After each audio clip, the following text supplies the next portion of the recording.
Welcome to episode 22 of the Endless Stream podcast. I'm Aidan, and as usual, I'm joined by Brian and Kevin. Each week, we take some of the endless stream of content brought to you through Hulu, Disney, Netflix, Amazon Prime, YouTube, Spotify, wherever you get your content. We take a chunk of it, we watch it, and we talk about it. Given the nature of these conversations, they are very spoiler heavy, and this week we're primarily talking about Marvel's new show, What If, on Disney+. So if you haven't watched episode 1 of that, it's 33 minutes long. Go over to Disney+, give it a look, come back, join the episode. We also talk about the trailers out this week. We touch on John Bernthal's Weird Intensity. I watched Schmigadoon, so we talk about that as well. Keegan-Michael Key and Cecily Strong. If you like what you hear, please consider subscribing to the podcast and head over to Instagram or Twitter and give us a follow. We are at The Endless Cast. We are running a competition over on Instagram at the moment. At 150 followers, we are giving away an illustration. When we reach 150 followers, we are going to pick one follower at random. So those are pretty good odds, so it's a good time to jump in. If there's anything you'd like to add to the discussion, you can contact us at Gmail, theendlesscast@gmail.com, or comment over on Instagram itself. All of that being said, let's jump into the episode. So it was a pretty scattered week for me in terms of watching stuff, and we didn't land on something substantive to dig through. What if? Yeah, we didn't pick a film that we're going to dig through particularly intently. What if, I it's my own fault for not really checking it, but I guess I was just holding out hope that we would just get 10 episodes of What If to watch, or 6 episodes of What If to watch, but they really are doing this week to week old-timey, I don't like it, release thing. The thing that brought everybody to streaming as much as anything was binging content, just having it. Now, there's a degree of understanding that a streaming service spends a shit ton of money making something. It must be very frustrating to see it all blown in a weekend when you want people to pay for a month or... But it's not kind of... I know it's probably not stupid to say, but it's not like abroad is long in that sense. If you're going to if people are going to watch it, does it matter if they watch it over a 6-week period, half an hour at a time, or if they watch it in 3 hours? Well, if they watch it over a 6-week period, they've paid for 2 months. Yeah, I'm just... 200 million people paid for an extra month. Yeah. They're drip feeding content, and I'm not about it. I'm not here for it. I don't care what their plan is. They're parceling stuff out. They're spreading it thin. And we the people won't put up for it for long. I'm not going to go really, storm Disney's I'm fucking really castle. Not going to. Well, no, I just cancel my subscription. That someone else pays for. That's a very big thing of you to do, Brian. Do you think somebody... Shout out to the people with the Disney Plus subscription. It's I thought I'm having a heart attack, but I think it's just a pimple that the folds of my body just kind of touch. Stop touching. It hurts. Well, what are you doing? Why are you doing this? I'm in pain. The last time you brought up a bodily function, we made it the episode title and promoted it all week. Do you want us to repeat this? This isn't the same thing. It's a different thing. No, it's not the same. It's just a little old pimple. The episode title this week is Pimple, Nipple, or Heart Attack. Oh God! I was gonna say though, do you think it's just because of COVID that they're kind of drip releasing this stuff because they have no other content? No. It is a case of putting a. This is the way it's going to move, and I don't like it, and I'm not happy with it. But the being able to overload you with content and get people onto it through the concept of binging has been great for the last 10 years or whatever.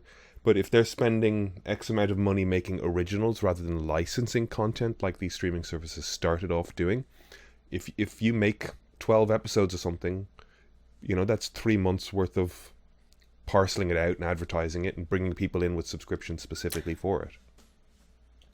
I don't think so though, because I don't think people will pay subscriptions. But once that content is there, it sits eventually there and you can binge it. But that's exactly it. Once it's there, you can binge it. So that's what people. But do you not think that someone gets on for the binging of all of the Simpsons? You know, like a lot of the selling of Disney Plus initially was The Simpsons. Someone gets on for The Simpsons and then, oh, the Marvel stuff's coming out week to week. No. I'll wait until it's there and then I'll binge it. Or No. okay, well, I mean, I guess. I mean, I think I'm okay with it because look the main selling point like it's still binging. So if it's going to move towards drip feeding stuff out, you're not here for it. yeah, well, people. I don't. They've got I don't watch TV TV, channels, so I don't necessarily mind. I don't watch TV channels. I don't necessarily mind the one episode a week format type of thing. I don't, because I'm just kind of I guess to a degree, I'm happy enough to have it. I would, of course, I'd like to binge it. Why wouldn't I and stuff? But I'm not mad about it. I guess in some regard, it's kind of like I'm almost used to it. I'm like, as in, like, we all grew up with it and all that kind of stuff. But I don't mind it. But yeah, I would like. But like, you know, I didn't watch WandaVision as it was coming out. I waited till it was all out. You know. Thankfully, it wasn't spoiled on me or anything, and binged it. But thankfully, it wasn't spoiled on me or anything, and I really enjoyed watching it in one session. And to be honest, I think I enjoyed it kind of more because I was able to do that. And I think if I was able to do that with Loki and Falcon Winter Soldier, I might have enjoyed them more as well. Particularly, What If? Maybe that would be a better experience. My point is, though, it's hard to do that because of spoilers as well. So people are kind of being forced to watch it in a drippy once a week scenario because of spoilers. They're not necessarily a case of But like that's the thing as well. Like, especially with the type of content that is driving it at the moment, it's this MCU stuff where people are very spoiler conscious, and you've got a gap between the East and West Coast, so people are having to watch it at 3 a.m. just so it doesn't get spoiled for them, because they're not releasing it all at once. Like that's the entire US is like, I gotta stay up till 3 a.m. Well, one coast of the US, staying up late to watch something because it's coming out once a week. I have said on here, like before, that like a guilty pleasure that I've picked up over the pandemic is watching a reaction video. Just, there is something to me to the catharsis of, or the empathetic reaction of watching someone experience a movie or a show you love. You know, like, that's why you show somebody something and you sit next to them and you laugh as they laugh and you go, yes, you enjoy the thing too. And to see that sort of condensed into a 15-minute video is, you know, fine. I enjoy it. But that's so funny. I just everyone does. What, reaction videos? Yeah. Oh, I never watched them. You don't watch them yet, but everybody likes them. Yeah. If you were to watch one, you'd be no, like, because that was you sent me one of those people watching the MCU movies. They didn't care for it. Well, look, the point I'm getting to there, though, is I'm allowed to be different. They've really taken off in the last year. I know. In a huge way. And what's funny now is, like, the hundreds of thousands or millions of views that some of these people are getting, and the income that it's generating for them, I'm sure, is meaning that new episode of What If dropped on Wednesday, 10 o'clock in the morning, I have somebody in California has their first reaction video of the first episode of What If up on my screen. And I'm like, how? Like, it's the middle of the night over there. You know, that doesn't make... Like, you watched it, recorded it, edited a video, and got that up in such a space of time so that you could get ahead of everyone else's bloody reaction video. And there's one or two people that I've spotted who are just like, fuck it, let's put the big reveal of the episode as the thumbnail. And I'm like, motherfucker. And I'm not talking about What If here. This person I'm thinking of in particular had the cameo from the finale of The Mandalorian as a thumbnail on 11 o'clock in the morning when that episode came out. I'm like, motherfucker. Yeah, it's shitty. Yeah. Your arms are looking pretty buff there, Aiden. Good job. My back is really sore, so I've adopted an odd position. Yeah. You look good. Brian, you also look good. I like this double. Both handsome men. It's a compliment coming from a beautiful man like yourself. Thank you. I know. I saw a little article about a Serbian cave hermit that came into town for the first time in the year and got himself his COVID vaccine. The we're all a bit cave hermity. That's basically what I'm saying. We're sitting in our caves telling each other we're beautiful. That's okay. He didn't even know that the pandemic was going on. And then the rare occasion that he comes into town, he just got his vaccine. Mm. Fair play to him. I don't know if that's true. You like, it's a fun story, but like the quote is like, "Pandemic can get to my cave. May as well get the vaccine." But he's not wrong though. Yeah. I got my second shot on Wednesday. Wednesday. Is it good? It was fine. Yeah. Any negative reactions? No. Okay. No. I think my arm was just a little bit more tender second time around, where I got the old, but it was fine. Good stuff. I was literally didn't stop. I just walked in and out. It was mad. So no reaction videos. You don't want to do your own reaction videos? No, but hold on. I'm not doing that. Why not? What? Why not? The editing alone, Kevin. The editing alone. Why would you have to edit it? Just like, why would you have to edit it? If you were to put it on YouTube, you can only use about 10 minutes of anything's footage. So you can't react to like a film. Everybody's got to cut that shit down. And I'm not cutting 3-hour videos of me. Also, there is an element as well of, I've seen a lot of shit, dude. Like, the stuff that's getting views that is making this worthwhile is like the person that's never seen the Marvel Universe stuff. And, you know, like seeing somebody get to Endgame. Brian sent me one, it was just a person crying in a blanket at the end of Endgame, you know. It was great. Did everything for me. I saw that. I didn't like it. Why don't you watch like something like the Twilight stuff? Twilight or Twilight Zone? What did you say? Not Twilight Zone. I like Twilight Zone. No, Twilight. You could watch the Twilight saga. I've seen Twilight. You've never seen them, have you? Yeah. Oh God. When I say I've seen a lot of stuff, Brian or Kevin, I've seen a lot of stuff.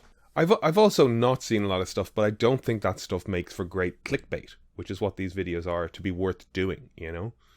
Like, if I can get 1 million views watching fucking Bogart movies, you know, I haven't seen a lot of that stuff. 40s film noir. I've seen a few of the classics. There's probably an audience for that.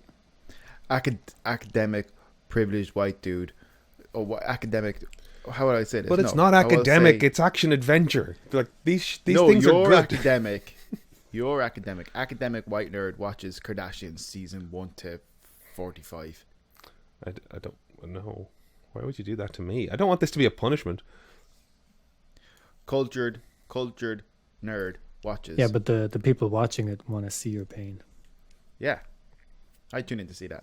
There's an audience for your pain. Your torment. Yes. That's why Your we're here. Yes. More tears. The exquisite pain.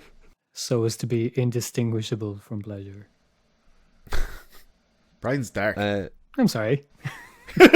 I watched the trailer and I sent it to you guys as well for Night of the Animated Dead. I think animated's a kind way to describe what that was. I don't know whose idea this was. I would imagine maybe fucking George Romero's. It looks like a straight, like, shot-for-shot remake of the original Night of the Living Dead, right? Have you seen the original Night of the Living Dead? Yeah, of course. But, like, why would you have to... Like, if you're just going to do the animated version of it, fair. There you go. Job done. It's all there for you. Why rethink it? Are you defending it? No. I'm just saying that it's awful. They should absolutely just done their own thing with it, but they didn't. They were lazy. I don't know if they're lazy. I don't know. But it doesn't look great, does it? It doesn't. What it feels like is somebody trying to do what Warner does in these sort of direct to DVD superhero stuff. But it... Like, I'm trying to be kind about this because I think if I sat down on my own to animate the Night of the Living Dead, this is what it would look like. And I'm reasonably good at... I'm reasonably... How do I pat my own back without sounding like an asshole? I'm reasonably good. I'm reasonably efficient, and this is what it would look like, and that would be a good result for me in my bedroom, creating something. But if you're going to release a feature film that is supposed to be of quality and atmosphere and whatever the hell, this ain't it, boys. This ain't it. The setups are a bit the setups are all flat. There's no sort of rendering or atmosphere to it. Sort of flat colors. Stuff that is just looks like straight trace from shots in the movie, so they look rotoscoped. They look odd. No bueno. No bueno. It looks awful. I don't want to. I feel bad saying that because people put work into it, as we've always kind of, when we criticize stuff, it's like, oh god. But it's just like, I think this is probably a thing where loads of people got on board thinking this is going to be really fun. I can't believe we're going to be able to do it, an animated version of this movie, and it just wasn't what they probably had signed up for. I mean, Delay Hill, Katie Sackhoff, Josh Duhamel, Will Sasso. There's a bunch of people doing voices, but I think that feels like a sort of if you book them, they will come type of thing. Do you remember the like VHS or like DVD animated shit you'd find in like Tesco or like not like the royal dude of Egypt from like the 60s, like not even from the 90s. It just feels like those DVD knockoffs that you'd get of the granny foolers is what I used to call them, because the kind of thing where your granny goes and buys you like the new Disney movie but comes back with an Egyptian prince. It's like, isn't that the new Disney one? It's like, no, that's a great name for them. No, that's not it. No, Grad Temple of the Sun. It's like, that's not Road to El Dorado. Oh, poor grannies. But I know what you're saying. Yeah, granny fooders. It's like that. I'm sure you know the name of it. That production company that basically was just like, you go into Chartbusters, when that was a thing, and like the new Transformers would be out, and they'd have like trans robots. It was Transmorphers or something. I remember the thing. I remember specifically the knockoff. Yeah, but it was awful. They'd have alien ones. They'd have like Godzilla ones. They'd have like any big thing that came out. They were doing the Asylum, was it? Oh, Asylum. Yeah. Which I think is great. Why not? I watched a few of them. Unfortunately, I watched a lot of them. You watched a lot of them. I never watched one of them. Maybe well, you watched any of it. I never watched one of them. What was the quality like? Did you get the feeling it was sincerely trying to be a good movie? Were you in a sober enough state of mind to recall? Yeah, but I just think I think the actors were trying, but I think like they must have known it was gonna look like shit. But I think these people are like showing up going like, it's a job. If I do good, it's on my reel. That's fine. You know what I mean? But I think it was like a bunch of a lot of that, but that doesn't necessarily make for a good movie.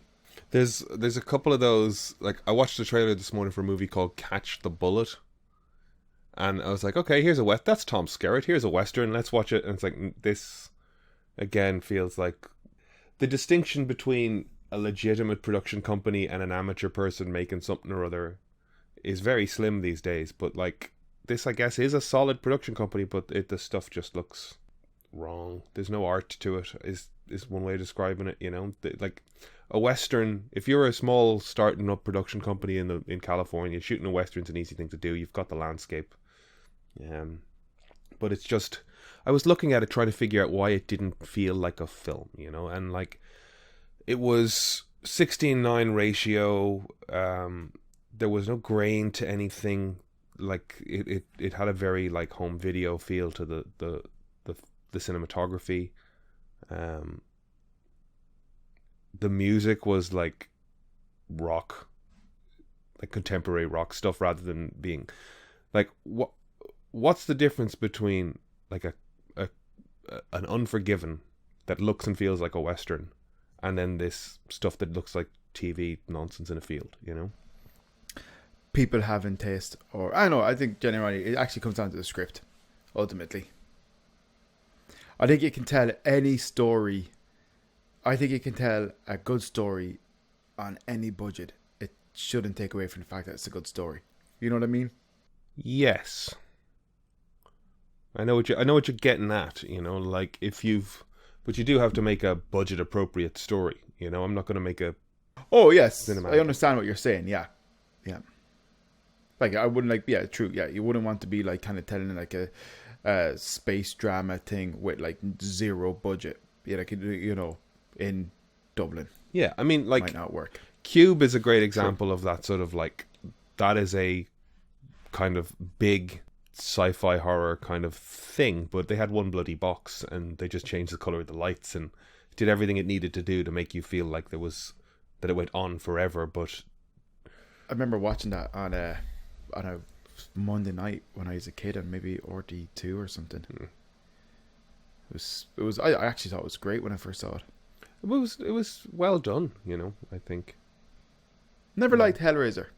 I liked the imagery. Like, it did a good job with, you know, the Cenobites. How do you call them? Cenobites? How do you call them? Cenobites? Xenobites? It's Yeah. a C. Cenobite. C. Cenobite. Cenobites. Cenobites? Xenobites. Is there an H after that C, or is it just straight into the E? Nope. Well, there you go. CE. Were you a Hellblazer? Rick and Morty did a rip off them recently. Yeah. Oh, Aiden. That's why I don't watch reaction videos. Could you imagine having to watch that? That would break my heart. Oh, buddy, it's alright. Oh. It just wasn't funny. It just felt like, what's a thing from pop culture that we haven't hit yet? And they just grabbed Cenobites, you know? Yeah. Hellraiser, though. Yeah, I just never liked it. But then when I was a kid, I'd watch all the horror in the world and all that kind of stuff, and I loved horror. But I was afraid of, like, occulty things and devil things. Like, I'd watch zombie movies, alien movies, monster movies, everything. But if you brought, like, an upside down cross and... Well, you lived out in occult Wicker magic Man into it, Straw it was- Dogs territory, though, you know? Like... Yeah. Yeah, it did scare me. Yeah, I'm not even offended by that statement. It's true. Yeah, it really did scare me. It took me a while to get over it, and just like, oh look, it's just a movie, whatever, you know. You ever been? Because also, I went to a friend's wedding and the Straw Boys thing happened. Did you ever see that? Where like a half dozen people just show up wearing like wicker hats and bags, like straight out of Wicker Man stuff, and they dance with the bride. And if I did see it, I wouldn't talk about it. Are we not supposed to talk about it? I'm a city boy. I don't know the rules. Do they come and get me now? I'm supposed to talk about it. Yes. I was gonna say though, Brian's smiling, but he hasn't just like chimed in as to whether or not he's ever heard it. He's ever been there. He's just keeping stum. I haven't seen it at a wedding. No, I went to the bathroom and came back, and there were 10 fucking weirdos in the room all of a sudden, and there was like, okay, it's just me. Are you aware of it? Yeah. Okay, all right. I've seen Pictures. Yeah. Okay. He's heard tales. I think they're coming to get him. He keeps checking the door. This is like now a low budget, high concept slasher film where somebody gets killed over a Skype call. That's already happened. I know what it is. Yeah, I think was Cal Penn in it. Yeah, Harold and Kumar guy. Yeah, it's him. He's great. He's pretty good. Also, Killed himself on House. side note. Spoilers Did for he? House. Oh, but I'm not going to watch House now. Thanks. It was a spoiler. It was something that really shook House to his core, because with all his diagnostic skill, he didn't notice what his co-worker was going through. He wasn't able to save him. He didn't see through the cracks of the smile. That's awful sad. Speaking of sad things, poor Una Stubbs passed away.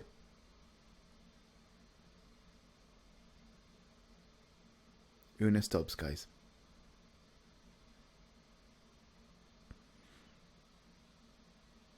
Fucking hell, you're brutal.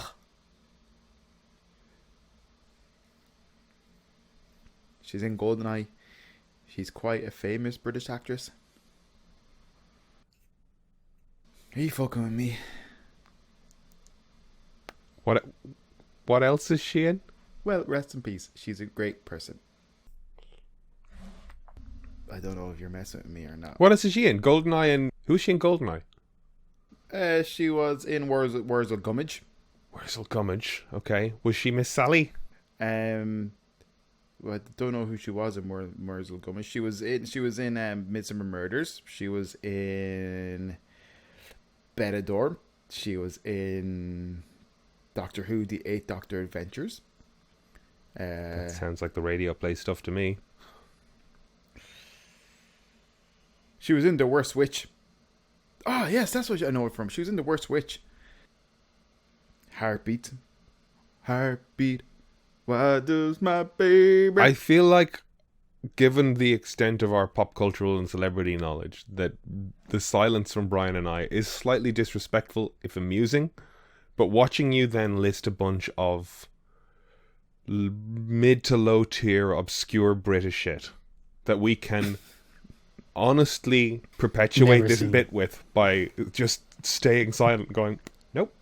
Don't. Even the Doctor Who thing you gave us there is radio play, like, because that was the John Hurt stuff. Okay. So Okay, hang on. It was 2007. yeah, but it's the Eighth Doctor, and that's John Hurt, or they didn't shoot that; they just recorded that and released it on CDs, I think. She was in Till Death Do Us Part. I don't even know what that is. 52 episodes. She was in one episode of Fawlty Towers. She was in 20 episodes of Wurzel Gummidge, and she was Aunt Sally. She was in, like I said, she was in The Worst Witch, keeping up appearances, but she was in The Worst Witch, which we'd all definitely know her from. Nope. You would, yeah. And then I've she never was, seen that in my life. Yeah, you have, yeah. And then she was in apparently 6 episodes No. of EastEnders, but she was, Right. Soften this, because while it is amusing, I do feel it's disrespectful. It's not disrespectful. We don't know who she is. I do know that Una Stubbs has had a long and storied career in British television, film, and media. Brian and I just haven't seen it. she was very good in. I do remember from when I watched Sherlock, I obviously recognized something which must have been The Worst Witch, but she was in Sherlock and she was very good. And it's sad that she passed away. Yes, it is. Even though I hated The Worst Witch, so I don't know. I hated it. Sometimes I watch shows because they're the only thing on TV. It was like there was that one. Oh God! It was like about a sultan, and he was like a horrible sultan. Is no good. Is no good. Oh, for fuck's sake! That guy. I hated that cartoon. Captain Caveman, not into it either. That's very racist. Why? I do think you're not going to see that show on television. No, the name, ever again. the title of the show. Not what you said, just the show title. His name was Is No Good. Hey, many of the characters in the show were very good. Just this particular person in this town was a bit of a criminal. I hated it. Anyways, there was also a show that I watched that I resented. Don't know why. So there was a new I trailer didn't for like season any- 3 of What We Do in the Shadows. This looks like fun again. I love Matt Berry, and Tash Demetriou is very, very funny. I like her silly voices. Guillermo's good. I think it's not Rachel Dratch. Who is the woman from Last Man on Earth and Shawl. Kristen Shaw? Yeah, Is she in season 3? she's in season 3. Looking at the trailer. I can't wait for this. I really enjoyed season 2. Where do you watch that? It is an FX show that is available on Hulu, and I watch it on my television. Also, this week there was a trailer for the impeachment. I'm sorry for asking you that personal question. I shouldn't have asked that question. It's very personal. I honestly don't know where that show is broadcast in the UK and Ireland. Who pays for your Hulu account? Cutting all this. God, there's going to be a lot of cutting. Cutting all this. Go on. Next question. It's a trailer That's for the what if. impeachment, which no, is a follow-up to the O.J. Simpson thing and the Versace thing. Did you watch either of those? The American Crime Story with I heard Cuba Gooding the Jr.? O.J. Simpson one. I heard the O.J. Simpson one was good. I've not watched it. I think David Schwimmer is in that one as well. Mhm. I didn't watch the Versace one. I didn't hear anything about that. But I saw a few of the images from the Monica Lewinsky one, impeachment, with obviously featuring that whole story. And I don't know. I kind of, even my first impression of the O.J. Simpson was, it looks a little bit cheap.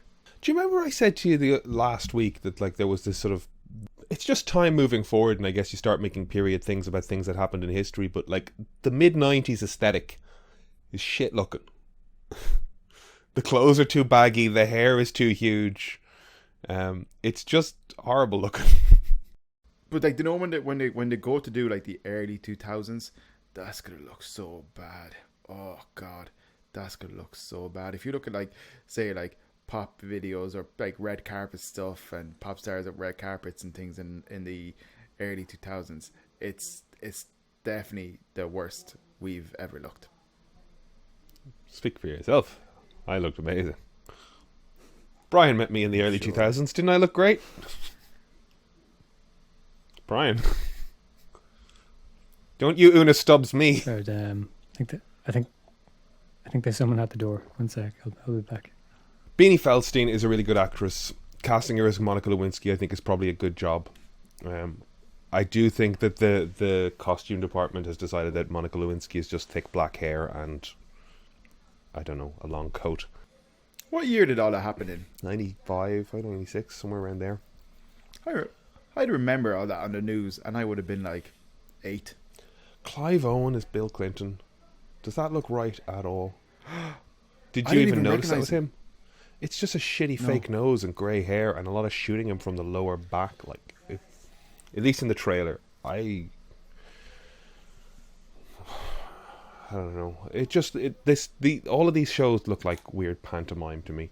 But maybe there's a whole generation of people that don't remember what these people look like, and it's just acting, I guess. Or there's people probably who don't care, and it's just they want to hear, like, you know, maybe it could be something our parents are interested in to a degree, you know? Mm-hmm. Like, sometimes we might not be the demographic they're going for. There was a trailer for a movie called Small Engine Repair. Was that a book? So it looks like a tense psychological thriller with John Bernthal as a man who gets out of prison and reunites with his family, only to find that his brother or friend plans on murdering a person in his garage and wants him to help. It looks great. Oh, wow. Very well shot. Bernthal is always intense as fuck. That intensity in a bad project just comes across as silly. Hopefully this is a good project. Is that streaming or cinema? I think that'll be a cinema thing. How are you guys finding it, like... That's a point, like... Shang-Chi is just going straight to cinemas, isn't it? I believe I so, imagine so, yeah. So I'm going to have to go to a cinema if we're going to talk about that. Yes, maybe. That's like a month away. What's Bernthal's deal anyway? What do we know about him? He did ballet in Russia. He trained in Russia as an actor. Whatever course he got onto in the States had like an exchange thing, and he went to Russia, and he puts a lot of stock in that. Like, he's really been typecast as a fuming, angry person. But from what I've seen then in public, he seems to be leaning into it, and it's just kind of boring to me. In what sense do you mean he's leaning into it? Just, I can't even remember what it was. It was something recently. I didn't watch it because I was just kind of fed up of his shtick, even though I like him and stuff. But whoever was talking to him was just, you know, kind of bigging him up as a real life tough guy. And I was just like, ugh, who fucking cares? But also, how can you be a real life tough guy when you're like, you know, sitting in your room, learning your lines? And that's exactly, it's this idea of being yeah. like macho, and it's like, you're a fucking actor, like, get over yourself. Like, what's his, especially given that he's being typecast as the really, really, really angry dude, you know, and like you said, you know, in lower kind of fare, it just comes across as cheap if it's not in the right project. And like I said, I've liked him and stuff, but I was just kind of surprised that the two biggest things I've seen him do recently was some appearance at, might have been E3 for Ubisoft, because he was in one of their games and they used his likeness as one of the characters, but he walked out on stage in like a pair of tan military boots because they're using his likeness to play this kind of soldier of fortune in, I think it was Ghost Recon or something like that. Okay. Mm-hmm. And he's wearing these kind of like military boots. It's like, was he in the military? Like, what's okay? And then the next thing I saw him do was just somebody was talking to him about kind of, you know, being an actual tough guy, and I was like, who cares? Like, it's fucking lame. Yeah, it's lame. It's like when some of the gangster rapper people kind of, like, you know, it's just like you're sitting there writing songs, or at the very least, probably someone's writing songs for you. But it's just like, you know, like it's like, we have dropped the tough man act. Like, just just do your thing, embrace it. But like with John Bertel or whatever, I'd be really disappointed if he's like kind of carrying on like that, because it's just like, I liked him in things. I actually seen him in interviews and stuff years ago where I kind of thought he was just a nice guy, you know. So if he's leading into it, as you said, that's just the impression I got. It's just the impression I got from, like, I can't even remember what it was. Something popped up and I was just kind of, they were really associating him with like Punisher and those type of roles, and I was just like, not interested. Yeah. I do like him as an actor.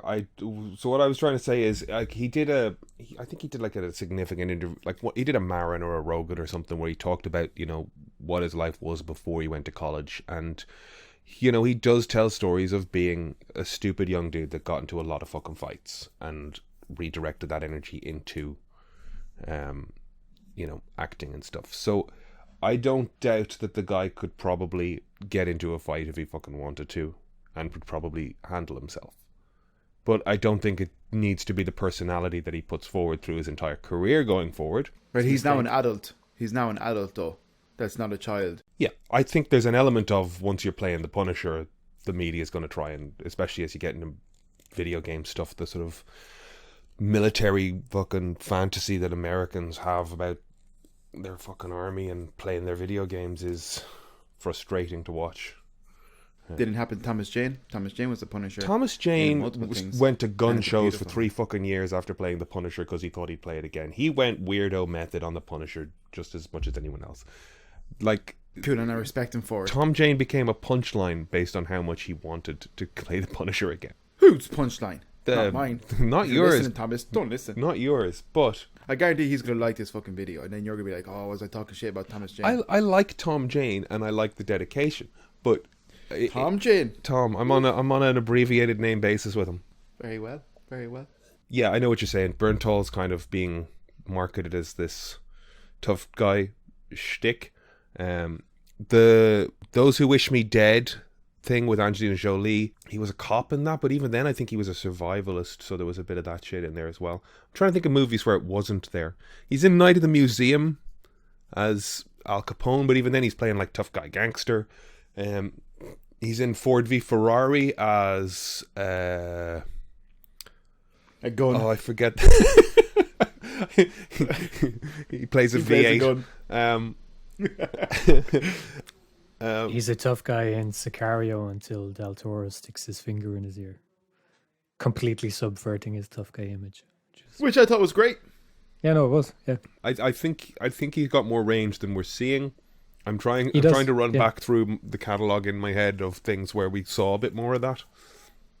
Like, I think we've definitely seen him as a sort of nice guy a few times. That Small Engine Repair, I think it looks good. I am getting it confused with the, like, is there a book called the Zen or the Tao of Small Engine Repair? That doesn't sound like a book about murder, though. No, it doesn't. And that's why when I saw the trailer for the movie, that sounds like a self-help book.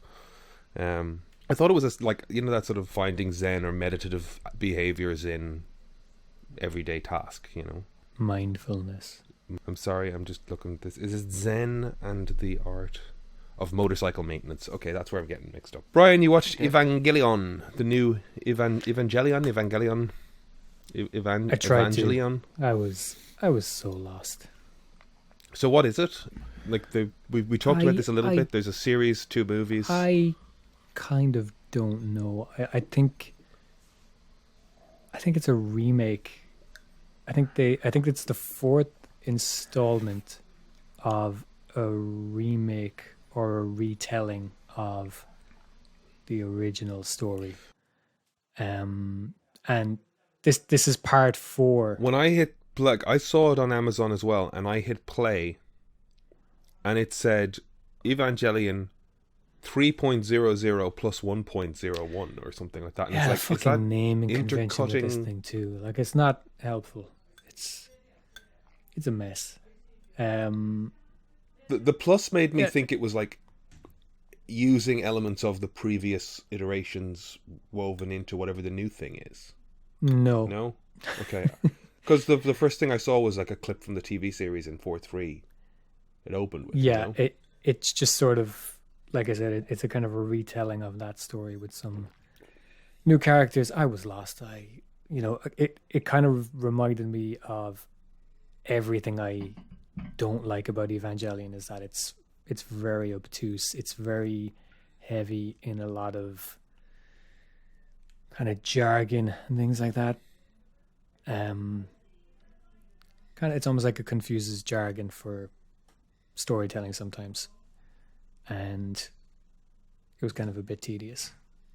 I'll probably try it again, but yeah, it's 2.5 hours long. Looks really nice, but I was lost.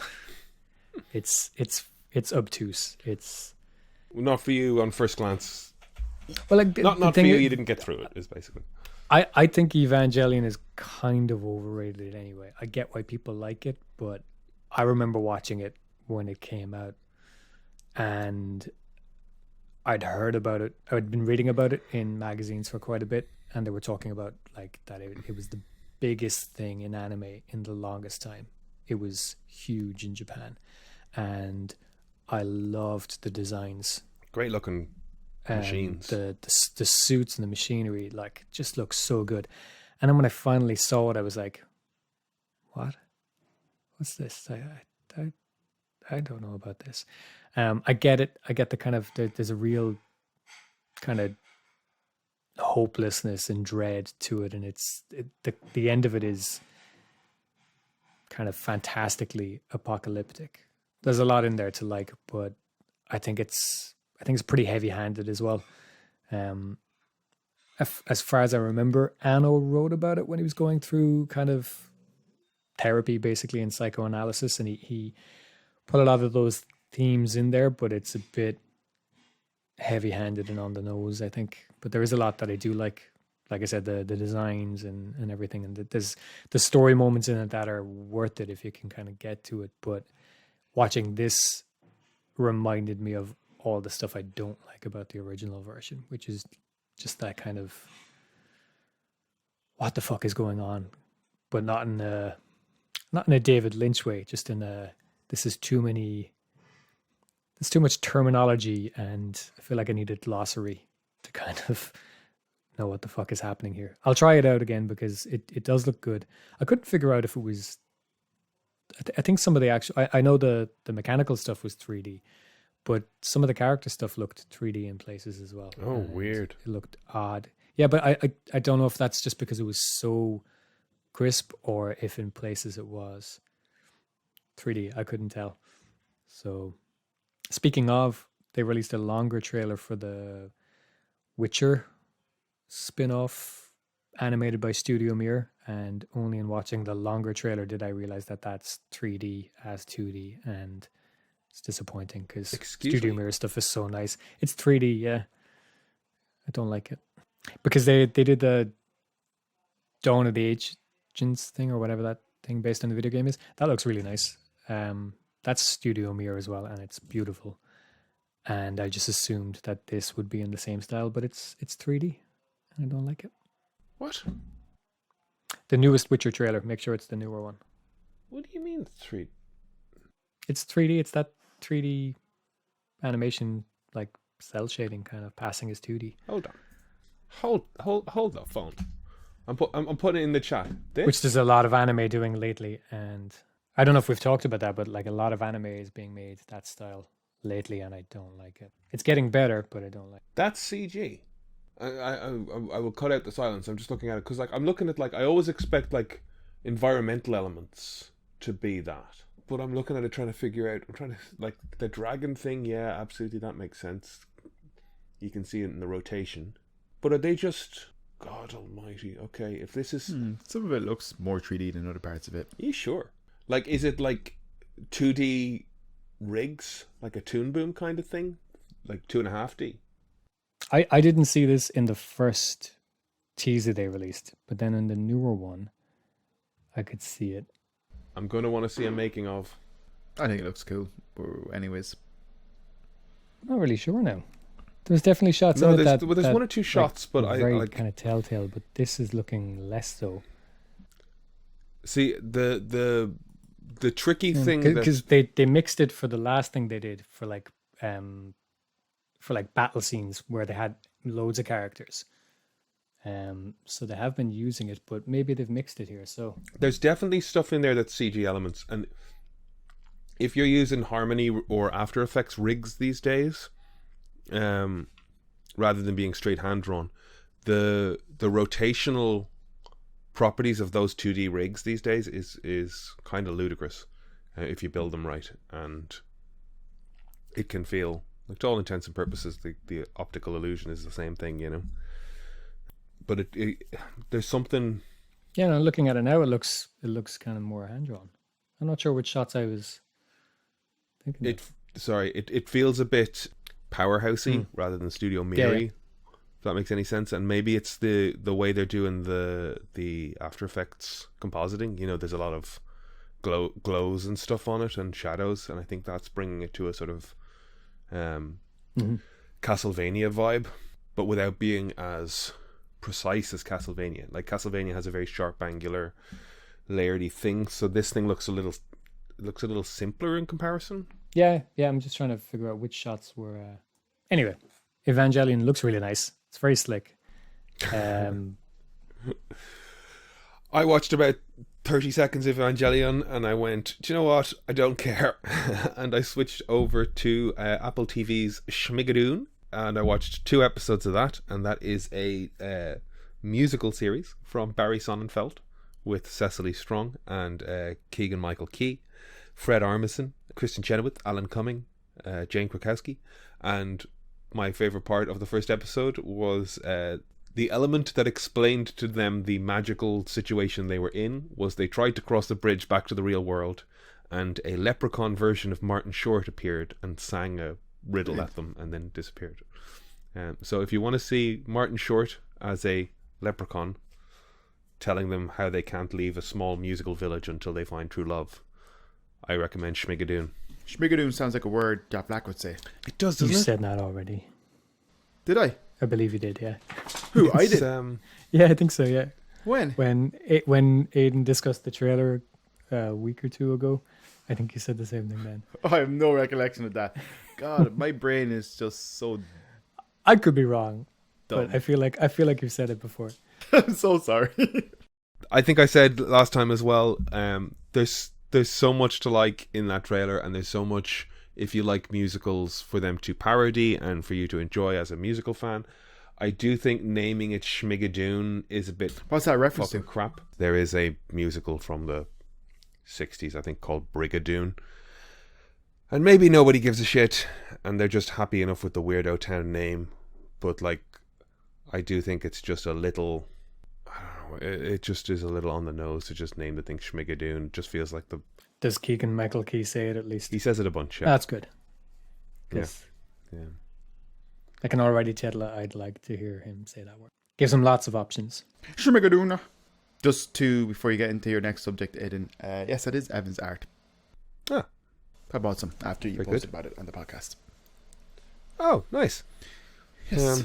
Yeah. Well, but to be honest, I used to follow him. Stopped following. Don't know why. Scruff lived with him for a while. Oh, did you, Brian? Mm-hmm. Yep. In So second year. There was a McNamara before me. What happened there? What happened? This is a precursor to another McNamara, that's all. This is working up to McNamara Prime. Yeah, Brian knows how. Found 6'5" was too much. Too much. Yeah. Too much Too much yes. Mac. Yeah. Big yeah. Mac. I'm Big Mac, but for a different reason. My waist. Well, I think you're like a double cheeseburger and he's a Big Mac. Double cheeseburgers are not to be sniffed at. Not at all. Not to be sniffed I'd at. much prefer a double cheeseburger. You could never really offend me if you compare me to a food, because I find most food delicious and I kind of think it's a compliment. Anyway, I think Schmigadoon as a name ain't great, but the show so far has been a lot of fun. They're very naturally rolling these two people that wander into a musical world into sort of like realizing like if they kind of get involved, they get their own little like musical numbers. I think Cecily Strong is great, and we haven't seen her branch out of SNL as much as I would like. She's very good. The character she played on Weekend Update, the sort of like the girl you met at a The party. girl you wish you hadn't thing. started talking to I don't at know the if you party or remember something like that. So good. Oh my god. Yeah. That stuff is like, she's Go very learn funny. a book Yeah. She's brilliant. She's very She's funny. fantastic. That stuff is hard to watch because she's so good, you know? Yeah. It's so Even, good. even We though all- it's a very American character, but I know a version of it that I've Yes, that's definitely yeah, come yeah. across. Oh, we all do. Yeah, yeah. Like Yeah. kind of male or female. But we all know Yeah, absolutely. people who are like that. When she stops talking to him and just looks at her phone. Anyway, Israel, like the way she just bounces from topics and just like once you start talking, into the phone it's great. She's great. She just did a podcast with Conan O'Brien as well. So Oh, cool. if anybody wants more Cecily Strong content, there's a good episode to go and listen to there. And I'll have to check that out. yeah, more Cecily, please. Alan Cumming. I haven't seen Alan Cumming in a while, you know, and it's so far so good on this Is show. he in The Good Fight? I haven't watched I it don't know much if of he's in The Fight. Good Fight. I haven't watched The Good Fight. I watched some of The Good Wife and he was in that, but I Yeah. didn't watch The Good Fight. I think I Um, watched all of The Good Wife, and he's in that quite a bit. So The Good Fight and Suits and a lot of The Good Wife as well are legal procedural stuff that I think I could put on and watch all of happily, but I also dread starting to do that. You know, it just feels like a lot to watch. I mean, yeah, but it's mostly good. So you know. Mm. He'll always be Nightcrawler to me. He'll always be that Scottish flight attendant in that very crass British comedy that I can't remember the name of. I remember watching it for some reason. Maybe because it was an excuse to stay up late on a school night. You remember that? That was the first thing I saw him in. I can't remember what it was called. I'm blanking on it at the moment, but it was him. I'm pretty sure it was him and some other guy. And he was kind of really leaning into his Scottish accent. And him and the other guy were very camp flight attendants, basically. And it was a very kind of crude, crass British comedy. And I don't remember I was going to say, much about it. were they kind of horrible people? Kind of, yeah. Like I said, Like I a- don't like a kind remember of much of it. but Fab they- type of thing, but it's like Fab is very, very enjoyable, but they're horrible people. Yeah, And yeah. it's that kind of vibe. I do recall that Yeah. for some reason. I can't remember if it was good or bad. Yeah, I don't I know. just remember watching it, but I think that was the first thing I would have seen him in, The High Life. even before Goldeneye, I think.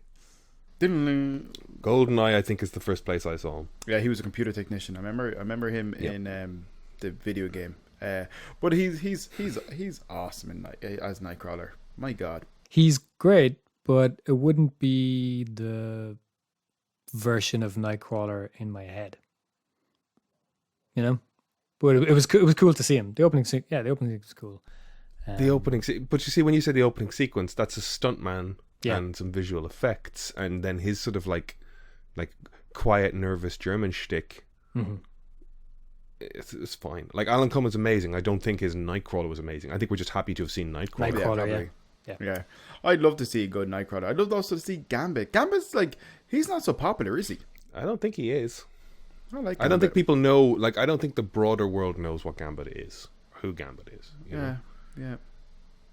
Anyways, Like that's he's not- in that '90s cartoon, and he pops up for a moment in X-Men Evolution, I think, or Wolverine and the X-Men, or whatever that show was. X-Men like- Evolution, which I really liked. I didn't like that, actually. I wanted to, but I didn't.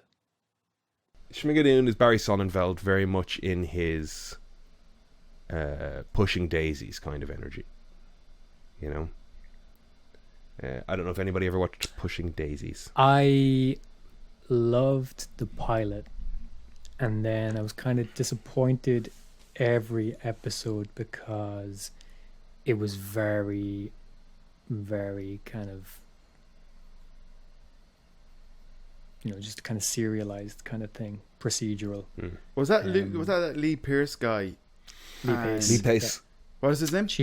Lee Pace. Anna Friel, And Lee Anna Pace, Friel. Anna Friel, and Chin Anna McBride, Friel's was it? brilliant.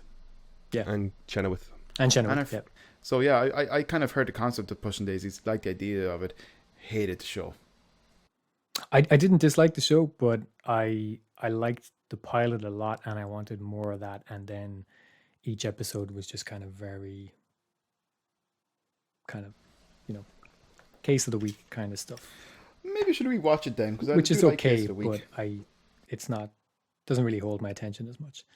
So we watched What If, Yay! What if? Disney Plus, Marvel's contribution for August through to early September when we get Shang-Chi. Is there another show coming up after this? Do we get the Hawkeye show this year? Hawkeye's this year. I think Miss Marvel is also this year, I believe. I think I'm going to read the Hawkeye comic book story as well because I heard it's pretty fantastic. It's really the good. Hawkeye The Matt run? Fraction stuff? The Matt Faction one, yeah. It's very, very good. Yeah, I was thinking of going to town today and picking up some books. So if you have any recommendations, send them on to me because I'm going on holiday for a week. I'm off. If you're going, can you pick me up a copy of Batman 89 if it's there? Yeah. Yeah. I've just not been to a comic shop and You should tell me what you want because I'm always in and out. just order online maybe. The Batman 89 and the like Superman 78 stuff, I kind of want to want to stare at their artwork. I do. The Superman stuff looks phenomenal. Batman stuff looks good. Danny DeVito's going to pen a Penguin story. Did you guys see that? No. Danny DeVito apparently is going to write a Penguin story for the comic. Interesting. And I saw Frank. Interesting. I always say that, but I know even literally knows that just because Brian says it and I copy Brian. Yeah, but I say it a lot. Yes, it's true. But Frank Quitely did an. I saw that the Penguin. Yeah. Yeah, beautiful. Very good. Yeah. Yeah. Why is Aiden freaking out? Because he hasn't seen it.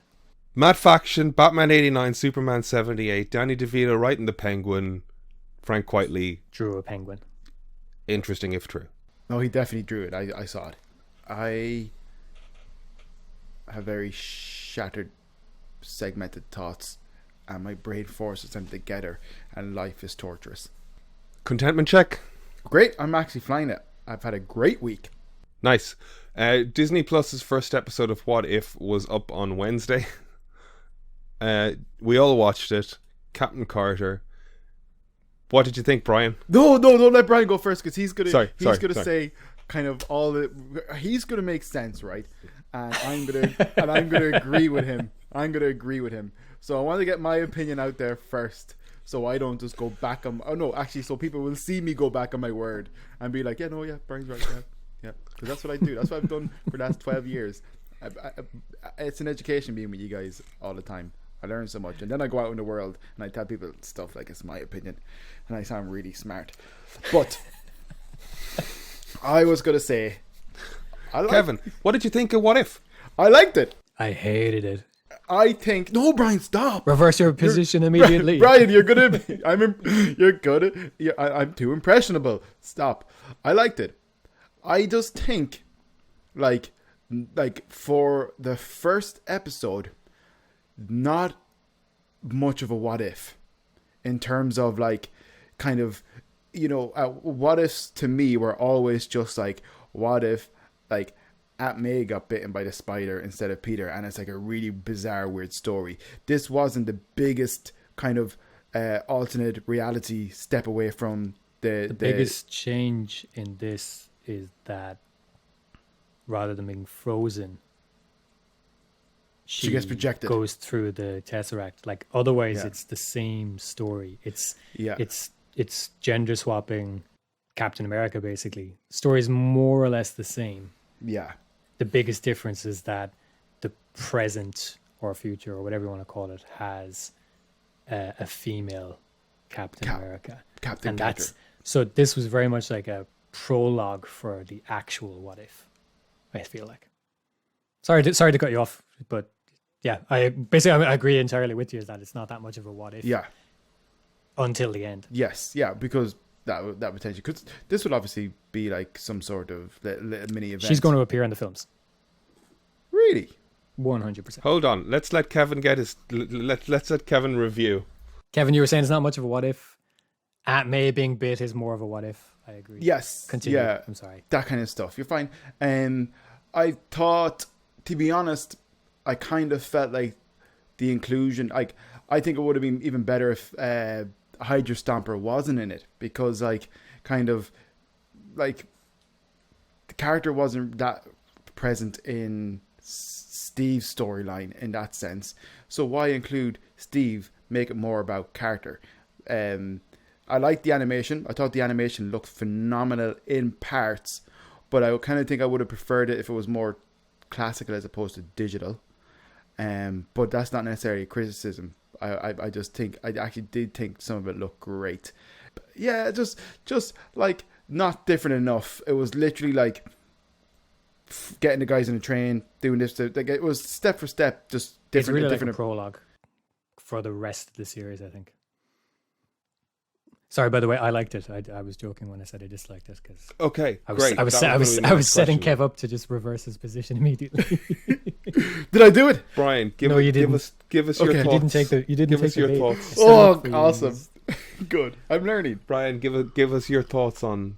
So I guess my kind of biggest, First of all, you liked it. I liked it, and my biggest reservation about it before watching it was that, like I mentioned earlier, I'm not a fan of the 3D as 2D kind of style. But what I liked about this is that it's not really trying to pass as 2D. It's 3D trying to resemble two-dimensional stuff. It's not trying to pass as purely two-dimensional. So I liked that. I thought it was pretty.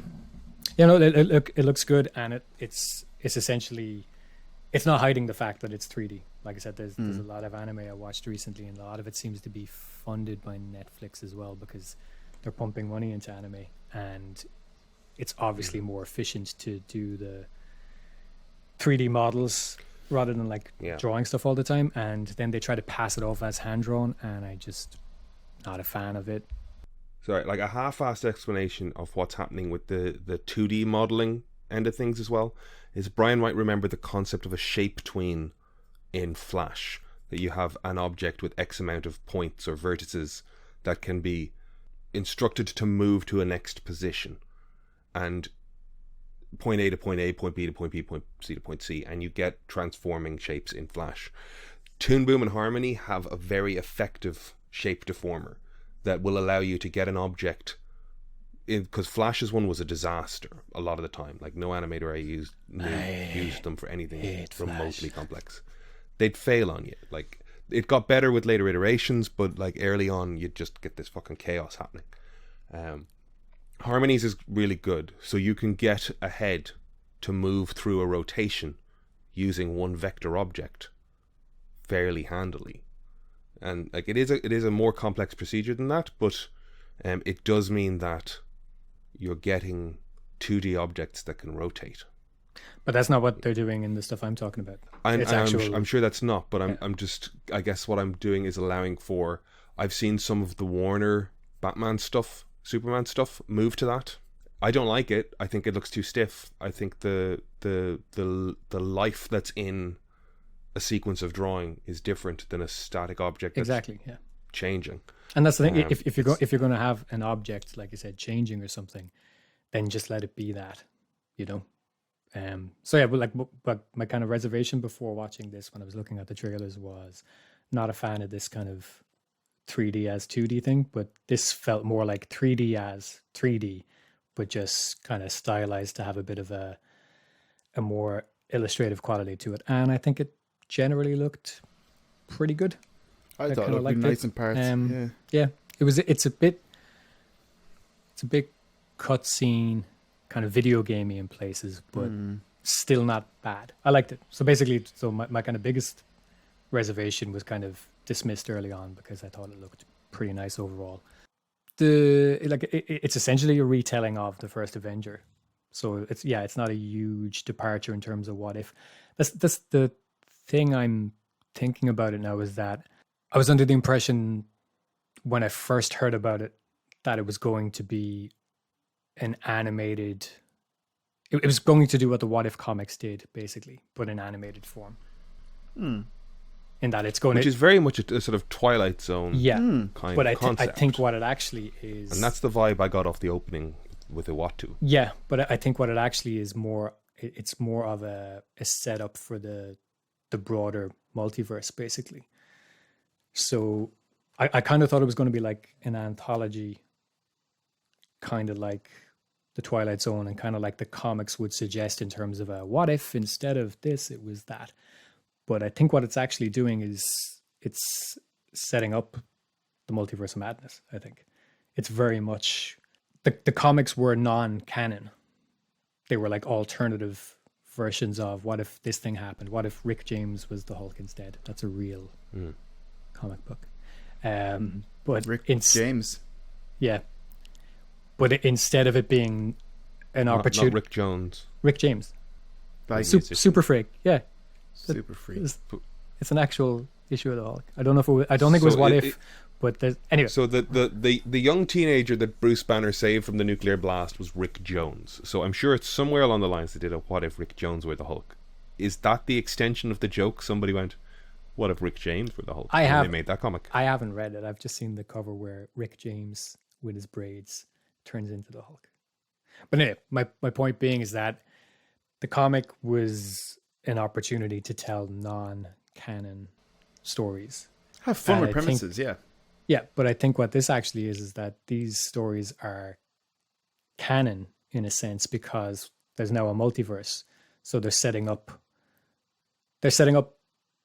threads for Multiverse of Madness. We're definitely going to see Captain Carter in the film. Oh, Haley Atwell. Yeah, that's pretty exciting.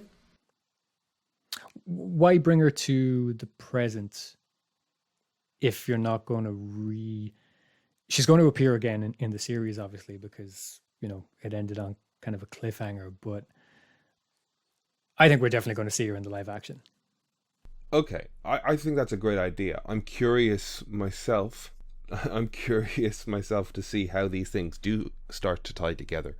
But I can go over to a shelf here and pick up a What If, and like they do end on little notes that just leave you going, yep, and then like the Twilight Zone thing in the and then he broke his glasses and couldn't read, and we'll leave him there and move on. Like let the story play out the rest of it. They could leave Captain Carter there and never come back to her. That's not what the MCU does, though, and that's not what the audience that's not what the audience is built on. The audience is built on this connective tissue, and I think the majority of audiences would be disappointed if that's where this went, if we just left her there and that was it. But why do we think, and like maybe you're correct and maybe we're going to see her or any of the others, why do you think her more so than, well, like, I'm going to answer my own question here as I say it. Sometimes the question has the answer. Chadwick Boseman Sometimes the question dead. has the answer. I was going to say, why are we going to see him? Why are we more likely to see Captain Carter than we are to see Star-Lord Chadwick? And then I went, because Chadwick's dead. But is there any other? That's sad. Is there any other person we've seen in this What If trailer that we can identify as a potential standout, so I can make my point better? You know what I'm saying? Like, why are we fixating on Captain Carter as something that we're going to see again, as opposed to any wrestler, whatever version of Thor or alternate universe? I was just Black gonna Widow.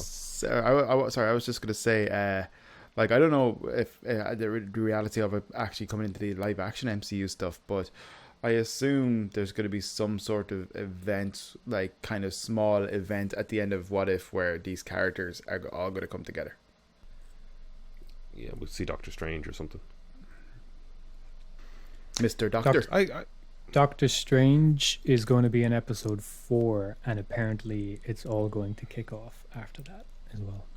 Do you think all of these What Ifs are going to end up tying together in a very connected way throughout the series? I thought they were all going to be very much standalone. I think they're going to tie together. Yeah, I think they are. I don't know how I feel about that. I kind of liked the idea of this sort of little quiet, off on its own anthology. I know what you're saying, that it's not what people expect from Marvel at the same time. Well, that's the thing. Like, that's not what people expect. And the thing is, I still thought they were going to do it. But then in the way they told this first episode, and the fact that it was the first episode, is indicating to me that it's not that anthology thing in its own little corner that I thought it was going to be. The fact that the first episode is a retelling of a very, very familiar story.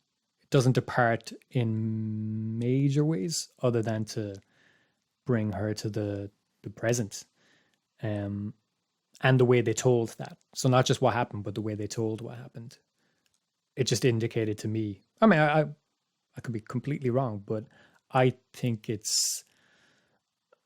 these episodes are going to be more connected than I first thought, because I assumed, like I said, that it was just going to be this non-canon cartoon version of what the comics were. But I don't think that's what it is. I think it's very much Phase 4 precursor to Multiverse of Madness.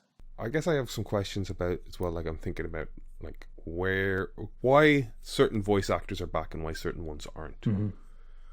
Like, why is that Dominic Cooper and Haley Atwell, but that's Ross Marquand and not Hugo Weaving? And I know Marquand did. Yeah. Well, Endgame, I think Weaving. I don't know what happened there? I think Weaving just didn't want to come back. But why not Evans? Yeah, that's a bit odd as well. Why Sebastian Stan and not Evans? Is that Stan? It is Stan, yeah. So I mean, Evans's Marvel contracts are probably presumably pretty much like anytime you're playing Cap, down, yeah. I'll get. Anytime, like he probably gets a fucking 25% of the value of whatever thing his voice is in. You know what I mean? Wherever his Cap appears. But the same way it was Toby Jones as well. Bautista giving out about that was Toby Jones. As far as I know, yeah, I believe it was, yeah. So it's strange who, and like you said, Bautista wasn't asked. Is that because the part was smaller? I mean, we haven't seen it yet, so maybe. I don't know. But you think Chris Evans is just done with the MCU? I don't think so. No. I think he'll be back at some point, but it'll be if we get an alternate. Like we got because of timeline jiggery pokery, we got Gamora back. I don't see why, because of alternate dimension jiggery pokery, we wouldn't get Natasha back, except that she's suing Disney. Mm-hmm. I do think that. I heard it's all business though. Like she could very easily come back for enough money. Yeah, I also heard that somebody was saying that was a mad publicity stunt. I can't remember. There was some article saying like why you shouldn't believe. Like blah blah blah blah, and then they went on about how that was some publicity stunt. I don't understand why.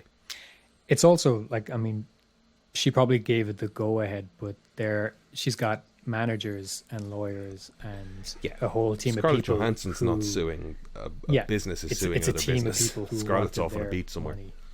Yeah, I get you. She got hers, but her team. I stand by the idea that the end of Phase 5 or Phase 6, when we get the Endgame equivalent movie, we're going to need some. Our Avengers of 5 years from now need backup, and somebody opens a time portal, and out comes Thor, Cap, and Iron Man. Mm-hmm. You know, that'd be amazing. That's our on your left is the OG guys. Yeah, they've always got that in the back pocket, basically. Yeah, as long as Evans doesn't Paul Walker into a tree. Fuck. I think the Russos are going to do Secret Wars. Secret Wars was the kind of gladiator type stuff, was it? Beyonder and shit, isn't it? Was Secret Wars not when they were all put on a planet fighting against each other, and that's where Spider-Man first got this symbiote suit? I think so. Yes. Yeah. So I think they are going to do that. I think they will be back to do that. Today's on. Interesting, if correct, Brian, as you always especially say. Because they're setting it up. I mean, they mightn't be setting that exactly up, but everything they're doing is making that storyline possible. But I don't think we'll get it for a while yet. Not until after. They have a lot of stuff unannounced, basically, still at the moment that we don't know what's going on. So pretty exciting stuff. Well, Kevin liked it. Brian liked it. Aidan, what was your opinion? I enjoyed it. Haley Atwell was big, so I'm into it. Big Atwell. Fair. I liked the action. I liked the Hydra Stomper thing. You know what though? He looked like is it Rusty? Big guy and Rusty? Big guy and Rusty, yeah. I get what you're saying though, like it was very much her and him as opposed to just being her. But yes. It had some good moments. Yeah, that like see I like Steve in it, yeah, for sure. It was a nice addition. I thought he looked cool and stuff, and like the skinny Steve and all that kind of stuff. But also they kind of went a bit too much on about dancing, and they did a bit. They tried to hit on that "you owe me a dance" thing. Yes, and I kind of feel a few too many times. And I kind of feel like the tentacle monster coming out with the thing was fun, but didn't look the Mae West. Iron Man's dad was great in it. Mm-hmm. Yeah, I just think I think also, on just that kind of point like Kev made about the tentacle thing, like, I get that she can swing a sword harder than a regular person can swing a sword, but we saw this thing take out Red Skull in seconds, and she picks up a regular sword and is able to slice this thing up. That's a bit kind of, that doesn't work for me. I went into Like it the idea the of same a kind sword, of but like it's like, that's just a regular sword. disliking 3D as 2D thing that you had. But once it started moving and once the action kicked off, I just found that I had a grin on my face. I was watching it trying to like be critical, well, not critical, but like to be analytical of the thing I was watching, and then I'm just smiling, I'm enjoying it, and the energy and the way they moved the characters, like when she, like, we have never seen Steve Rogers plant his back foot and lean the shield into a truck and flip it. Yeah, That seemed a bit like overpowered for what we've seen Cap do in the past. I think that's part of it as well, is that they don't want to make him too powerful. Cap? Yeah. Well, they made Captain Carter fairly freaking powerful, and seeing her enjoy using the shield and using the strength and riding around on Hydra Stomper, jumping off the thing, crashing through a plane, coming out the other side, like I thought these were really good, energetic notes sequences that were in character and great fun. Another point the whole time. Another point about the whole like release format is, I think it'd be way more impactful, like rather than us talking about it for 6 weeks or 10 weeks, like whatever the standout episode of this run of episodes is going to be, we're going to be watching it one at a time, and I think it's going to diminish the impact of it, as opposed to if we were able to watch the entire run over 2 days, and like when it gets to that standout episode, we'll be talking about it in a much more enthusiastic and emphatic way. Whereas if we're fed this out week to week, when we finally get to whatever the best episode of this is, we'll be like, oh God, that was so cool. And it'll have all these other ramifications, but we're going to be talking about it in a kind of a minor way for 10 weeks. I think it makes much more sense for us to be talking about it in a weekend, going, oh man, that was like, I was dying for the next episode. I got into it. I got really into the story. Are there 10 episodes? I don't know. They haven't even announced fully, and they've even cut some of them. There was a few of them were supposed to be in season 1 that they're putting in the second season instead. I'm not sure for what reason, but the episode is in the can, and they're saving it for the next season instead. But right. 9 episodes apparently, guys. I get 9. I get the idea that they want people talking about something for 2 months, but I think it's way more impactful to have it all in kind of one go. If people want to watch it week to week, that's fine. But I think whatever the high point of this is, will land so much better if we were watching it kind of all at once, rather than, almost 2 months from now. Yeah, I know what I'm saying. Like, I don't necessarily mind the like episode of week thing. Old TV format is fine. However, because I kind of, there's a part when you say you're watching Loki, it ends in a cliffhanger, like, oh my God, and it's a little bit more, hits harder when you know you have to wait for another week to find out what happened next. But with the likes of What If, it's just like, I was happy, I liked it, contained story, finished, just give me more now. I know that kind of sounds weird, but it's just like, I agree with Brian, as in, I think like, yeah, it would have been, the storytelling was nicer. so broad stroke, because like they had to just go, here she is, she's going to, like, this is going to be Steve Rogers, he's going to be a kind of, oh nope, now it's her, okay, well now she's wearing the suit, and now there's action, and now they've got the Tesseract, and now they made an Iron Man suit, and now they've, like, they had to get through all of that stuff in 30 minutes, and they had to do it very, very broad stroked. And when they wanted to try and create some sense of like emotional attachment, they had to hit the word like, you owe me a dance 3 to 4 times throughout the 30-minute period in order to just like hammer that concept home. And if they're doing that, if they're going to be that glib is the wrong word, but if they're going to be that like sweeping in the points they're trying to make, then I do think, yeah, like, can I get 2 of these? You know, because they feel very like cutscene throwaway. You know, like it's like waiting, you know, a week to watch a cartoon, basically. You know, a 30-minute episode of a cartoon. It's just like, you know, yeah, there's not an urgency about it, really. You know. Yeah, and that is when we pause for a moment and go, we are watching kids' cartoons, complaining that the release schedule is a bit like watching a cartoon. It's like watching a cartoon week to week. What are we doing? Like, what is that about? They say men never grow up, and I think they are right. No one grows up. Not really, no. It's terrifying, isn't it? It's like I perceive some people as adults. You know, I don't necessarily perceive myself as an adult. I still think I'm like that kind of. I don't think I've changed much since I was probably like late teens, early 20s. You know, and I perceive people as adults, and then when I'm talking to them or something, and you find out they're the same age as you or younger, and it's just like, what the fuck? Yeah. Whether or not you've got intellectual control of your basest instincts, because people's basest behaviors are those of toddlers. And you do see that in people when they're being their most tantrumy. You know, it's like, okay, you're being a child, right? And yeah, we do diminish to these instincts as well. Not me. That's off topic. Not you, really? Yep. When have I ever done that? Give me an example. When have you ever been childish? Yes. You did get a bit jealous when you found out I lived with I knew another McNamara before you. Yeah, that's true. Yeah, that's yeah. I'm just incredibly protected over you. That's not necessarily childish. Adults are capable of jealousy emotions as well. It's immature. What was the? I also don't like this. You said you had tall boy energy in a chat earlier in the week. Yes, I've got big boy energy. I have big boy energy. Yeah, because you said, I mean, you likened me to Kevin Hart, but Kevin Hart has small boy energy, and I have big boy energy. Well, for me, it was the you know.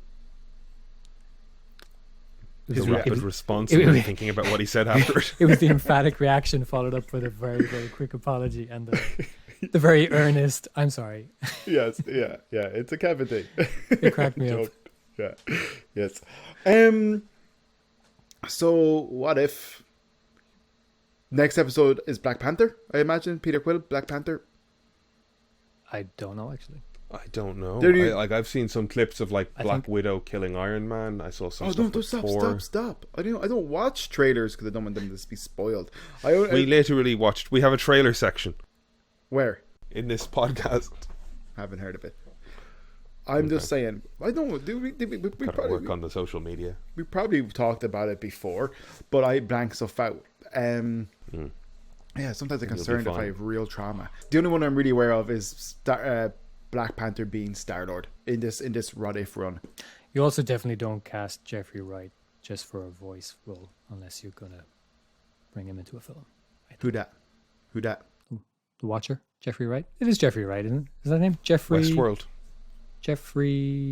Westworld. Yeah, in the new Batman movie. Westworld, Batman. Yeah, James Bond. He's Casino Royale man. Yeah. The American. His surname's Wright, isn't it? Could be wrong.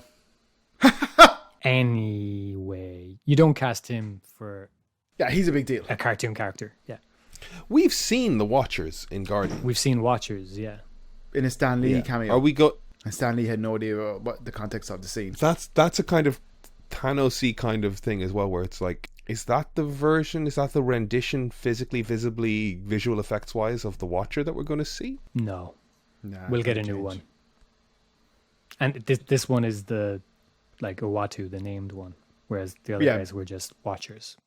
It was a gag, you know. But also, don't forget that Thanos' first appearance in the movies and stuff kind of looked a lot different. Yeah, completely. Well, that's what I'm saying. Like, we have seen the James Gunn Watcher. I wonder if we're going to get the same sort of look or vibe off them, or are they going to be shot differently or moved differently? We've seen him at the start of the episode, don't we? Do we see him? We get the silhouette across the sky. That sort of like Starfield thing that they do with Eternity and anyone else. Okay. Doesn't he live on the dark side of the moon? I can't remember. I think so, yeah. I think he lives on the dark side of the moon and Reed Richards goes up there a few times. Like, he's very Fantastic Four tied in, if you, based on my understanding of him. So, comic book, or we just talk about Marvel MCU stuff for a second. For a second. I mean, like, because I would classify, you have kind of like the Earth, kind of urban stuff. You have the spacey space stuff, and then you have the kind of fantasy magic stuff.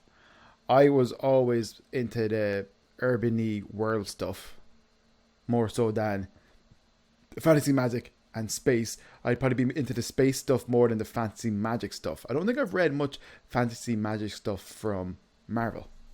What I think the stuff with like Eternity and The Beyonder and Madam Web and that sort of like cosmic-y reality shifting stuff, not so much for me. But like some of the space stuff and the fantasy stuff, like especially like the Simonson run on Thor, that was very much in the Nine Realms more so than on Earth, you know. That stuff. See, I would have read in the mid to late 90s. I would have read a lot of Avengers, and a lot of that stuff was in space. It was the Kree War stuff. I think Captain Marvel, the different Captain Marvel was in it. I can't think of the Buscemi, I think was, but it was Buscema. Buscema, but I don't think it wasn't John Buscema, right? Drawn it. Is it another Buscema? I can't remember. Anyways, yeah, I would have. George Perez was drawn a lot. Joe Perez, I think it was. Yeah. Alan Davis did a bit of it as well, I think, but maybe a little bit of it. But I would have read a lot of that stuff, you know. So I kind of my exposure to that stuff, I guess, was kind of like the Avengers and space and things. So when they're kind of moving towards a lot of that stuff, it looks like a little bit. Yeah, I think so. Yeah, that's fair.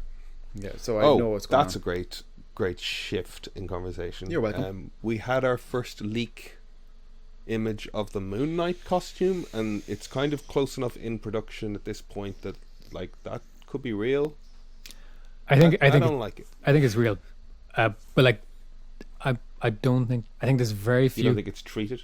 Yeah, I think there's very few costumes in the MCU, excluding Netflix stuff, but pretty much every costume has CG in some shape or form. Yeah, an element of post. Yeah, they tighten everything up. There's a lot of post and we're not seeing that on this. I think it'll look better. I think it looks very like a lot of like. There's a bit of Jupiter's Legacy foaminess to everything. You know, everything's just a bit too thick and shaped, and too much thickness. Like the very much the thickness of the hood. Oh, say thickness again. The Shalvi costume on Moon Knight is so simple. You know, it was such a cleaner, simpler look, like the black unitard element with the white offsets. I think Ethan Hawke is playing a bad guy in the show. I think he's going to play Midnight, or maybe he's not actually. No, someone else cast as Midnight. I just want to say something quickly though about the Moon Knight costume. I think there is an element of post in it. I actually would say that there's a chance that it's not Moon Knight. I think it might be Khonshu. Yeah, but Khonshu. Could be Visions. Any representation of Khonshu I've seen hasn't been that costume. It's been more the sort of Egyptian carvings or the Shalvi skull guy in the suit. Yeah. No, I know. I'm just thinking like kind of it could be some sort of vision-y thing. I don't know because of the glowy eyes and things. But see, that's the thing. That image looks like a post-production shot. You know, there's a lot of shadow and like I know there's blur from whoever took a shaky photo, but like it looks kind of posty. But I think it looks cool, anyways. To be honest, but I'm pretty easy. It does look a bit 90s Spawn. You shut your fucking mouth. That's it. That's the fucking. That's what it reminds me of. Reference. Yeah. That's the reference. Yeah. Shut your dishwasher, and I'll close your mouth for you. I also heard that they're going to change Kamala Khan's powers. Well, she's stretchy, right? Yeah. They're changing her powers. That's a hard one to do and make look well. Instead, it's going to be like strength. I think it's going to be like that character, I think Armor from the X-Men or something. There's like going to be an outward projection of. So essentially, like it's similar things in that, you know, like scaled up, but instead of it being her limbs stretching, it'll be an energy projection of her body. I don't know. I'm just like, I just make it, like, give me more. I'm happy. Just cool. Yeah. Hook it to my veins. Yeah, pretty much like. And then, like, you know, if we do make a episode about these things and we're a little bit harsh or critical, it's like at the end of the day, it's just like, oh God, like, don't take what I say seriously. Just please make more. You know, Don't stop because of me. yeah, exactly. But you know what I mean? Like, I it's don't like, know I love anything. it. I love it all. I love it all. Keep doing it. You know, great. Did you see they've announced the main cast for the Avatar live action? I did. Very interesting. Hard to top the first one though. We'll see. Definitely a step up from the film. That's Netflix is doing that, right? Netflix. There's a few of those shows that we haven't heard a bit from. Like, I haven't heard anything from the Bebop show in a while. The what? Bebop show? Last Oh, two things Bebop. I heard about that were Cho broke his ankle, and then they had to that was stop 2 days into because production. of COVID. Yeah, COVID's just kind of knocked a lot of these things off schedule for a while, I guess, you know. We thought we had it bad with the writer's strike. I know. This is so Who- much worse. The worst thing that happened in the writer's strike was Heroes got shit, but sure, Heroes was probably going to be shit anyways. You know what's frustrating as well, though, is all this shit's made. They're just holding back. You know? Mhm. Like, just release the stuff on its schedule. But you don't have to release Venom 2. Don't worry about it. That's been delayed. Yeah. I know, again, yeah. Venom 2 has been delayed Yeah, again, is it? October, Wait, it was supposed to be when? September. And they've pushed it to October. Do you remember? It was meant to be September. It's a great song. Okay, so we've talked about What If, and basically we're going to watch What If for the next 10 weeks. There's no way we're not watching episodes of What If. I don't suppose we want to hold off and binge it. I don't suppose that Brian would skip 8 weeks of it. I mean, I could. Because you're Nah, pretty reactive nah, with this stuff as well. I'm going to watch it every week. I you know. I could skip it and watch it all I at quit once. anytime I want. I could quit anytime. You just watch me, Disney. You tell your friend to cancel his Disney subscription. It's my sister's, actually. So we're gonna watch the next episode of What If for next week. Yes. There anything else we should watch between here and next week? I feel like we've got a little bit of a lull, and these half hours aren't particularly substantive. I have a suggestion, but I don't know. When's Dune coming out? Dune is like November, I think. Isn't Fuck, I was going to say we could watch the first Dune. We could watch the first Dune. I've Lynch's not seen Dune. it. Yeah, Interesting. Have you seen it? A long time ago, yeah. It's not good. yeah. I love David Lynch. I know, poor But, David. but maybe look- that's, you know, that's not a reason to not talk about it. You can absolutely love David Lynch and shit all over this movie because he disavows any involvement with it. You know what? Just kind of tangentially there in terms of We should do that when David's- Dune's coming out. Sorry.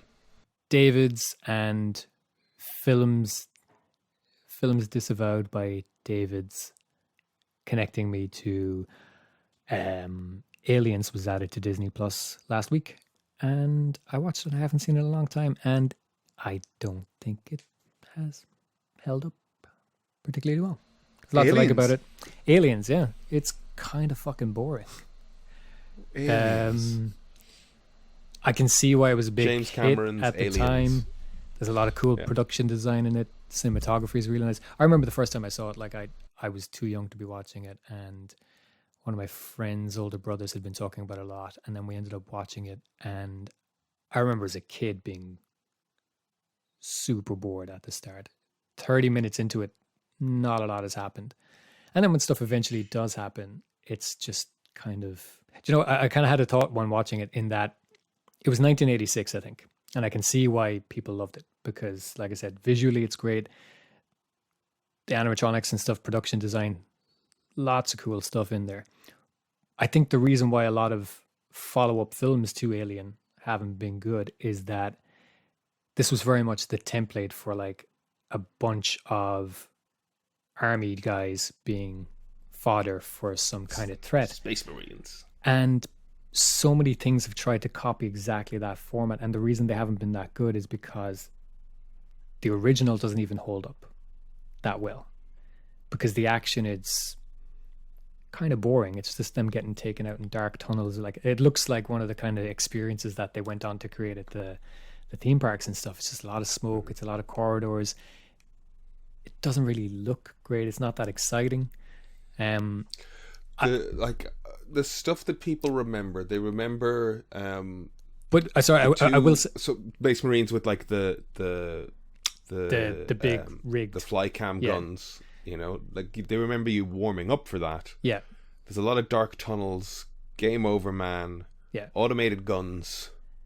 Yeah, like it doesn't really hold up as a film, I think. But I will say by the end of it, just that whole part with Ripley going back to save Newt is great.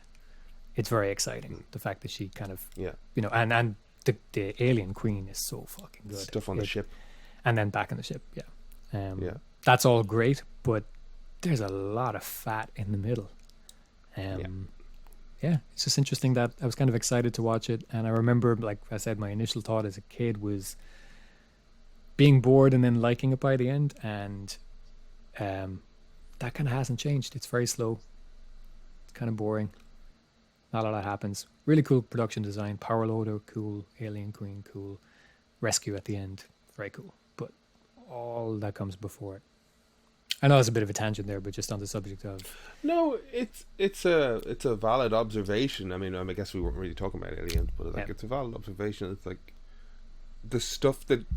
It's like a lot of cartoons that you go back and watch Thundercats. It's like, it doesn't hold up. The opening credits were good, but we remember the highlights that really stuck out. I think we all know that Thundercats doesn't hold up. I think a lot of people probably think Aliens is still great, and I don't think it does. Yeah, because I think Predator mostly holds up. Predator's still quite good. In terms of, there's a lot of similarity between those two films. Yeah, I think a lot of what people liked about Aliens is like there's so much of the special effects in it were really groundbreaking at the time. I think it survived on that. But is that Cameron's legacy? Because the same thing can be said of Avatar. Yeah. The same. I mean, Titanic as well to a degree. I guess there's a stronger story in Titanic, but like it's 3 hours long. I don't ever want to watch it again. Do you know what I mean? Yeah, I mean this was an earlier film as well, so he's still kind of learning a craft in terms of telling a story. Terminator 2. I always think Terminator 2. After the LA River stuff, I get bored. Me too. For a while. Me too. I get bored for a long while. Yeah, it's just interesting. I think a lot of his films have been successful because of groundbreaking effects with some iconic moments, but kind of a lot of fat in the middle in a lot of stuff. But yeah, I was also thinking, I think the reason we haven't really seen a good Alien follow-up is that it's very much trying to follow that template, in that a bunch of people go in, shit hits the fan, and then it's kind of chaos, and it's just not that interesting. It's kind of boring. So should we decide here and now what we're going to watch for next week? I think we should have a think, because I think we'll probably just, if we pick something now, we'll probably just, pick the first thing that comes into our head. Yeah. Whereas I think if we have a think about it today, we can. I do think that like Kevin's suggestion that we watch Dune is a good one. Mm-hmm. Kevin's suggestion that we watch Dune closer to the release of Dune is not what I want to do, because I don't want to roll straight into seeing a Dune movie from seeing a Dune movie. I want to get some distance between the experience of it, because I think comparing the two things will just bother me if I've seen it a week before. You know what I mean? Kev, can I ask, did you suggest this just because we were talking about Schmigadoon earlier and it's in your head? No. Okay. Yes. You're not that susceptible and impressionable. No, that's. Or are you? That's what it is. That's Okay. what it is. Schmigadoon. Dune. Yeah, it happened. Okay. Yeah, I did download the audiobook a couple of weeks ago. Started listening, but I was just like, I'll hold off or whatever. But yes, which see, that's the thing. Now you're talking about listening to the audiobook, watching the David Lynch movie, and then seeing the film, and you're going to be like, I don't care by the time you get to the film. You don't know that. I'm pretty obsessive. I know that. He's pretty predictable. I'm pretty obsessive too, though. Yeah. But I do burn He out is. fast. I can't get over the fact that the protagonist's name is Paul. I know, it's so weird. So weird. Even though it's no weirder than like Adam, you know, but for some reason Adam's kind of a cool name. But, you know, they're both kind of biblical, but Yeah. Adam's kind of cool. Paul is Why is Adam kind of cool? It's not as creation common myth, as Paul. Garden of Eden. There's a lot more. Yeah. There's a mysticism and a kind of esoteric thing to it, whereas Paul is a prophet, an apostle. Wasn't he an apostle? He's an apostle, yeah. He was one of the apostles, but he was a persecutor of Jesus and the Jews, I think. And then he had a conversion on the road to Damascus. So he was... And that's just less cool than Adam being in a space garden Also, Paul Potts. eating. But the parallel concept, if I haven't seen Dune, I don't know what the fucking thing is, but if we're paralleling a concept, we have somebody that's supposed to believe and doesn't believe and is made to and becomes zealotous or zealous, you know? So there's a Yeah, but his name's still journey. Paul. Paul in space. I'm not buying it. A Paul in space. Get out of here. I mean, we're all in space, Brian. Oh my god, yeah. Every Paul I know is in space.